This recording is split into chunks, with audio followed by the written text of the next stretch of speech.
Going to Oregon, all I was getting was like PEs, Jordans, all these sick Nikes. And it was like, if I sign with another company, like I can't get rid of all these.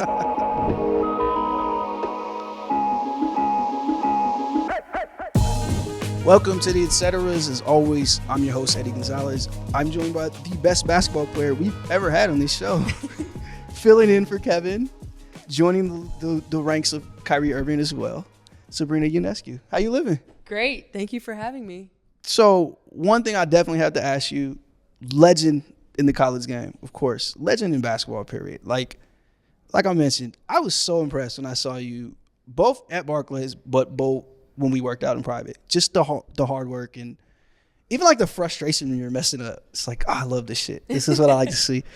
Who are you watching in college right now? How much are you able to keep up? I mean, obviously there's the Caitlin Clarks and Paige on her way back and all that stuff, but what else are you watching? You're Pac-12. Like, I know you guys watching that too.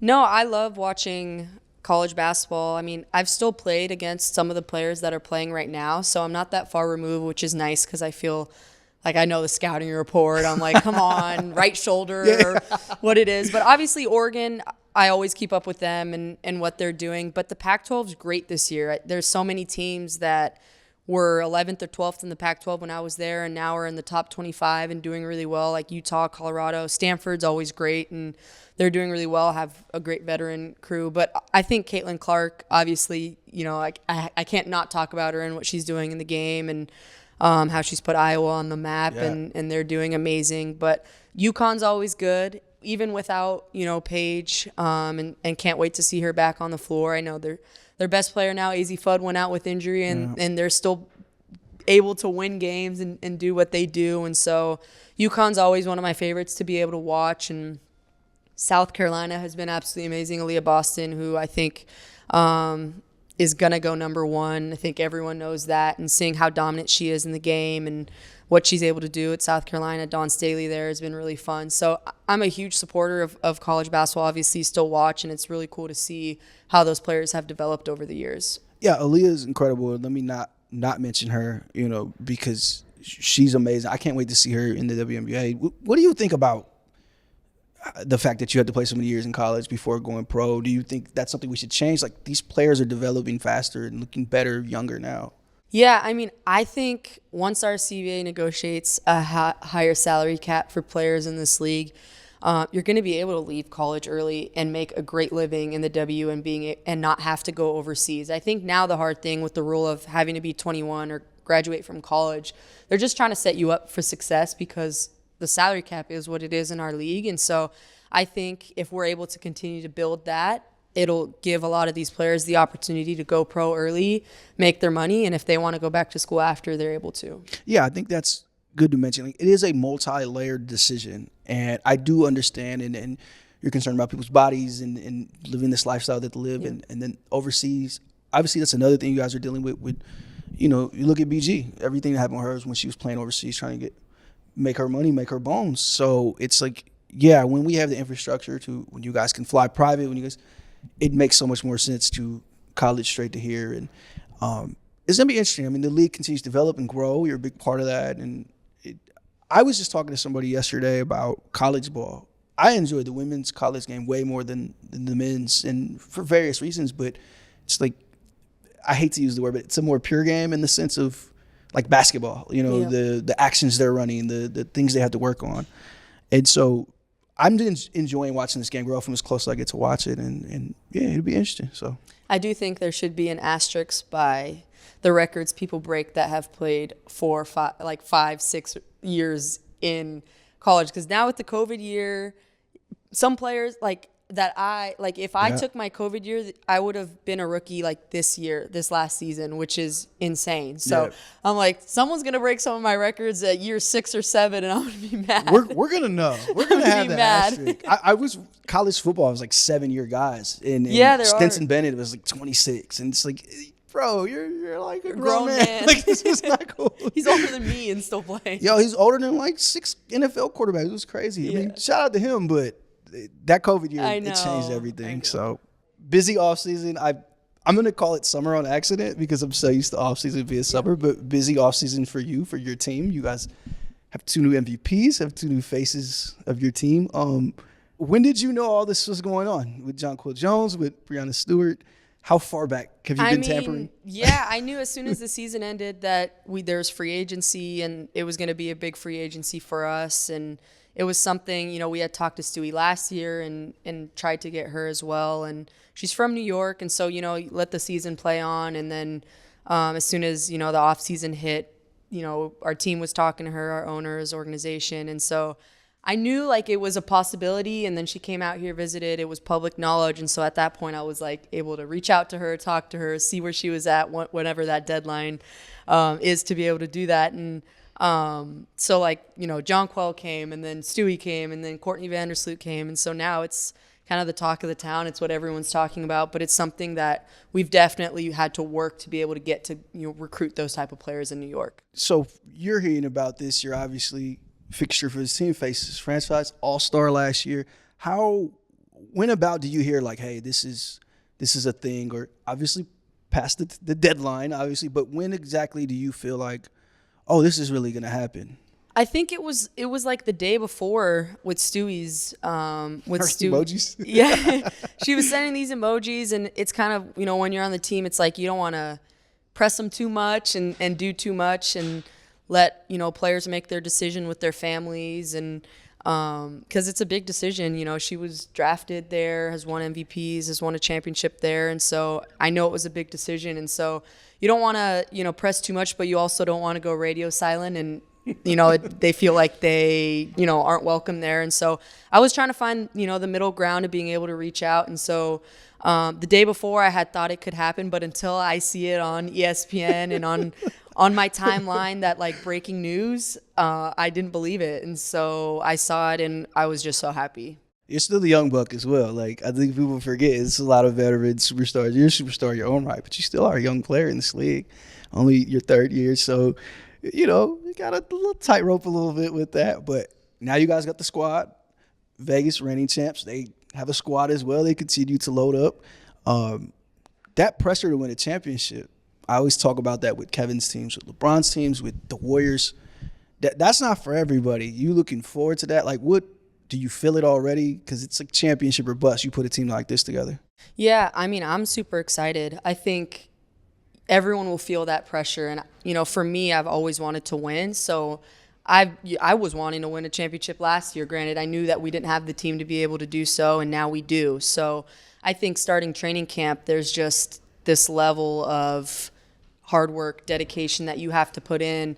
And that can't come 2-3 weeks into the season. Like, you got to figure it out from the beginning. And it's going to take a lot of us working together, sacrificing, right? It's like some players aren't going to be able to shoot 30 shots a game now because you're looking over and you got Jonquel, Stewie. We're going to have to be able to really work together and get to know each other really quickly on the court. But I think when everyone's bought into wanting to win, anything can happen and people will sacrifice and do what's best for the team. Yeah, I think it's an adjustment for you almost more than anybody. You had the ball in your hands a ton last year and got to really get great reps, made the all-star team, your best season so far.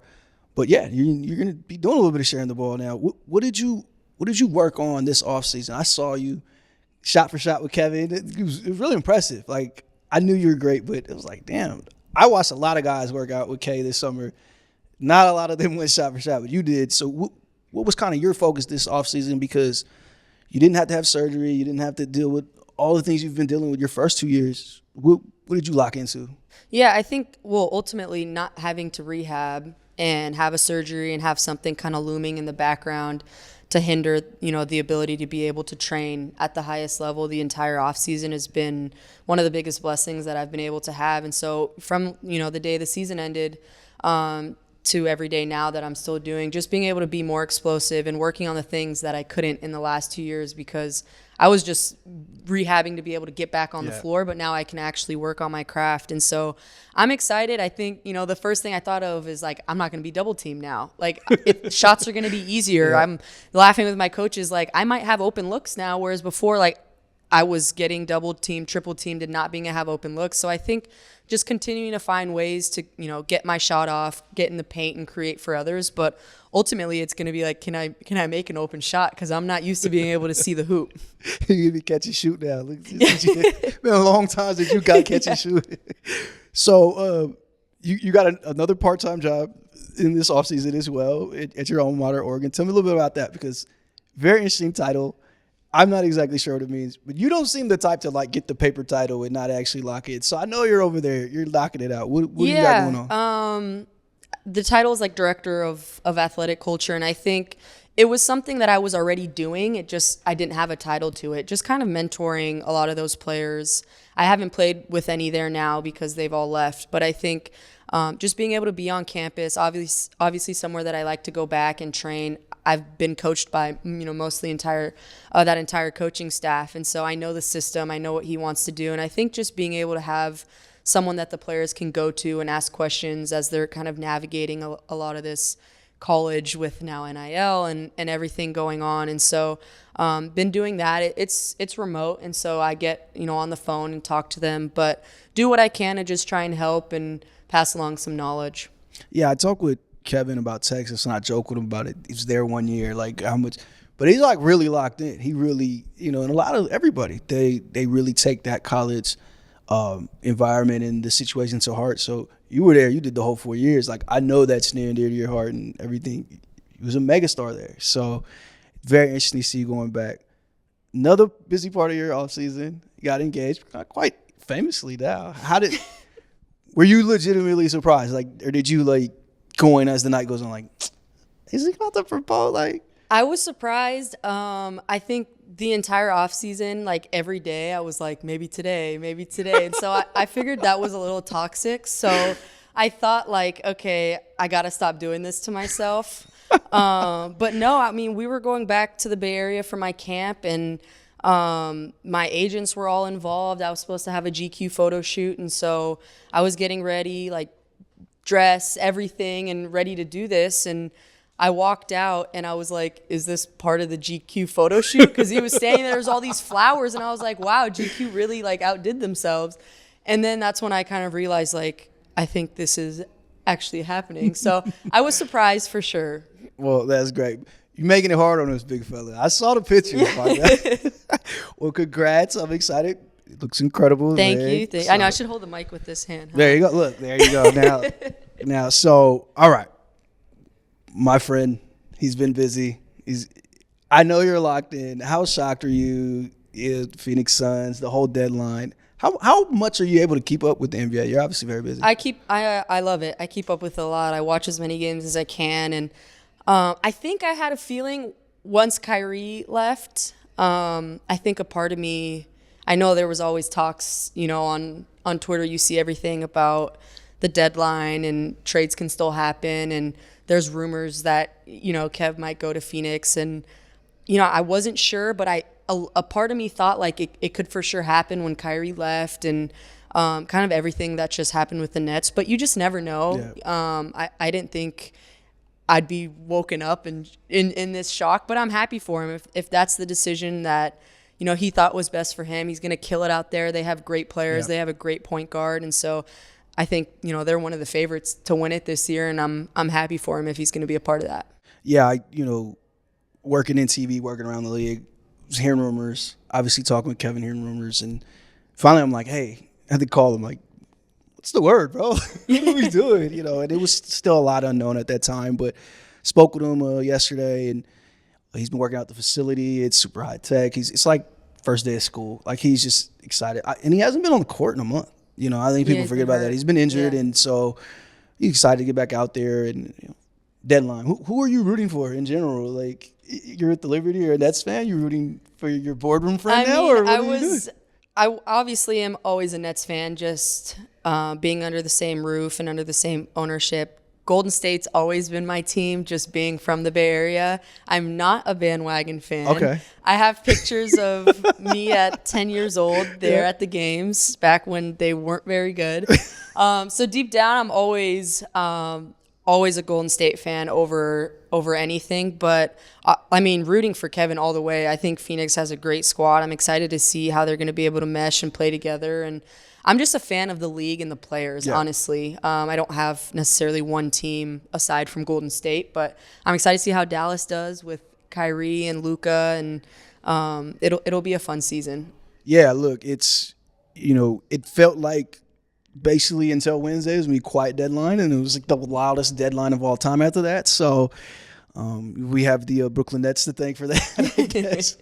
But it's going to be fun. You're right. It's going to be fun. So your season coming up, what are you looking forward to with your season? And as you kind of start ramping up and All-Star here, is that like kind of the unofficial beginning of it, or where are you at about as you build up? Yeah, I'm super excited. I think there's a great buzz around the Liberty right now in New York, and I think part of recruiting a lot of these players to play here is just going to continue to enhance, the people that come to the games and continue to, pack the stands and kind of put women's basketball in the forefront of New York and in the league. And so there's no, greater place to have a great team. I know we're called kind of this super team, but a great basketball team, in New York is always, always helps the league. And so I'm super excited. I've been grinding, I think, harder than I ever have this offseason, just finally being able to be healthy and have had now my first year, last year, fully healthy of playing has kind of been super beneficial to just see what I need to work on, my deficiencies, and see what worked and continue to get better at that. And so obviously super excited to get back with a lot of the new players once they come back into town and we can all get to work. So it hurts my heart that you have some new player edition shoes you're going to be – and I don't mean it as a hater, but you rock some of the dopest Kobe's, either league, either college, whatever. You had like Dark Knight Kobe 5s last year. I watched. I was like, holy shit, where'd she find those? But so tell us about kind of like your work with Nike, because obviously Oregon, the pipeline there is in your relationship with Phil Knight, your relationship with Kobe and the Bryant family as well. Yeah. I'd imagine we're still going to see you in some Kobe's, but yes, you have other stuff on the way as well. Yeah, the PEs that I've been able to do with the GT cuts have been amazing. I think you always watch a lot of players in the league and see that they have PEs, right? Like you watch it around and see that they're able to kind of put their own artistic touch to shoes. And finally, these last 2 years being able to be in talks with a lot of the team, and Nike's really like, whatever you want to do with the shoe, we can do. And so that's been really fun to just be able to ask them, can I put this color? Can I do this? And whatever I want to do, they've always been on board and supportive. And so it's been fun. It's been fun watching a lot of the NBA players and players actually rock the shoes and see people wearing them. And I always love the support. And so it's been super fun. But I'll definitely always be wearing Kobe's at some point. They're the most comfortable shoe for me, but I've just loved being able to wear them in game.